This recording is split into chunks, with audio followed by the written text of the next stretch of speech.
Greetings, this is MATHguide.com. My name is Mark Karadimos, and we're going to take a look at our final video. This is our third video in the series on graphing rational expressions, and this one is going to be an advanced one. So not only are we going to have vertical and horizontal asymptotes, but we're also going to have a hole, and you'll see how that works, how a hole fits into the whole picture. Alright, so let's start with some type of function, some type of rational expression. And here it is. Well, let's see. We're going to start out. It's going to be a complicated one. And it turns out that I've got a 3x squared minus 15x. Okay, and then in the denominator we have an x squared minus 3x minus 10. Alright, just like the other problems we did, first thing we're going to do is factor this. So we notice here that there is something in common, so we're going to take that out. And you can see that there's a 3x in common, so I'm going to factor out a 3x. Okay, so what's left? So it's 3x times x. 3x times negative 5. 3x times negative 5 is negative 15x. Alright, so that takes care of that. So maybe gently I can cross this out. Alright, and let's try downstairs. Now it turns out that these three terms don't have anything in common, so I'm going to use two sets of parentheses. Alright, let's see. Negative 10, well, let's see, 10 is 5 times 2. But I want them to add up to be negative 3, so there has to be more negatives. So it's to be negative 5 and a positive 2. Yep, and it multiplies the negative 10, adds to negative 3. So it does factor. Alright, so I'm going to cross that out. Alright, now what we do, just like we did before, is set the factors in the denominator equal to 0. However, put the brakes on that. So you'll notice that the x minus 5's cancel, and this is kind of new. We haven't had that situation before. So we're going to hold the presses and actually deal with that first. So since the x minus 5's cancel, in other words, I could divide the top by x minus 5, I could divide the bottom. In other words, there's a common factor in common. That's what canceling usually means when people say it. Okay, so what does that mean? It means that since the x minus 5's cancel, I'm going to set that equal to 0. I'm going to put this actually over here. I think I'm going to need some room. So I'm going to put x minus 5 equals 0. And I'm going to say, let's see, I'm going to add 5 to both sides. Okay, now this means there's a hole at x equals 5. And we'll see what that means in a second. Alright, so we're just going to put this on hold for a moment. And let's pick up where we left off. So I'm going to set all the factors in the denominator equal to 0. Well, remember the x minus 5's canceled, so I only have x plus 2.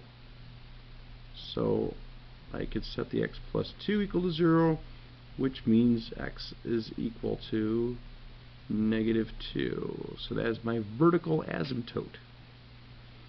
There you go. It's only one. Alright, now remember how we get the horizontal asymptote is we compare the degrees of the numerator and denominator separately. So here we've got a degree of 2, or if you're looking at the original problem. Well, if you're looking at the factored, the canceled problem, where these factors have canceled, you can see that just this remaining factor has a degree of 1. There's 1x there. So I'll put degree 1. And then over here you can see the denominator has a degree 1 also. Degree 1. So you can see that they have equal degrees. Yeah, even if you looked at the original problem, you would have seen a square and a square, they had equal degrees in the original problem. So even if we had looked at it that way, there's equal degrees. Alright.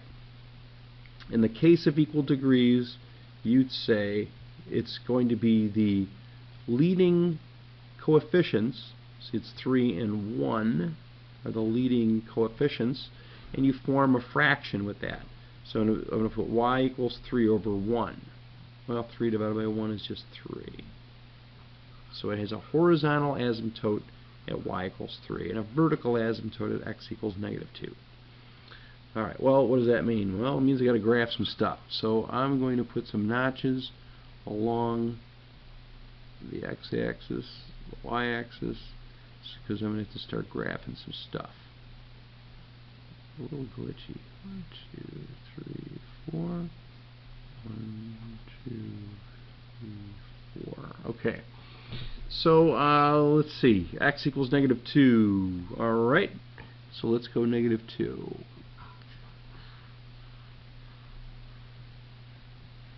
Alright. There we go. There's -2.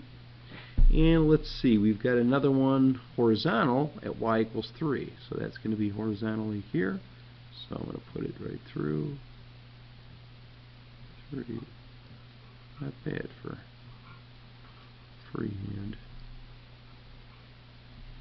Alright, now I'd like to see what this curve looks like. And this is where people start making a table of values and start graphing values. This is a fairly simple curve because there's only 2 asymptotes. It's pretty easy to see, but in the case it's not, what I suggest is get some values over here to the right, get some values over here to the left, and you make a table of values. I'm going to pause this and I'm going to create a table of values by plugging in some x values into the factored, so the 3x and the x plus 2. I'll put that on pause and I'll unpause it in a second. Alright, so I made a table of values. Here they are. And if I were to graph them, I'll start graphing them. Like, let's say here's 0, 0 right over here. Let's see, I've got 1, 1 right over here. Okay, let's see, I've got -1, -3 somewhere over here. Let's see, I've got -3 way up here somewhere. I'm not even going to worry too much about how it looks. This is just an approximation. And let's see, -4 a little bit lower, somewhere around over there. I don't know, just estimating. So, after you plot some more, and if we were to plot some more curves, we have a really great idea of what this curve looks like and how it behaves. And it's clear that it's going to be looking like this. A little wavy over there. Maybe I could do that section a little bit better. Let's see. Yep, that's better. Okay, and over here it looks like it's coming down, and then it does this sweep over here eventually. Alright, not exact values, but at least we have the shape down, and that's what this looks like. Alright, but we are not done. Now what's different about this curve is that we have a hole. Now if you remember, that was this section over here. So somewhere on this graph there's a hole. Alright, let's go to x equals 5.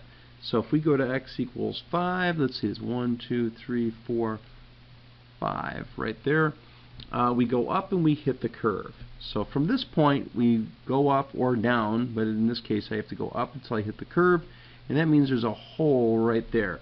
Now I'm going to try to be as accurate as I can, so I'm going to see if I could actually erase that little piece.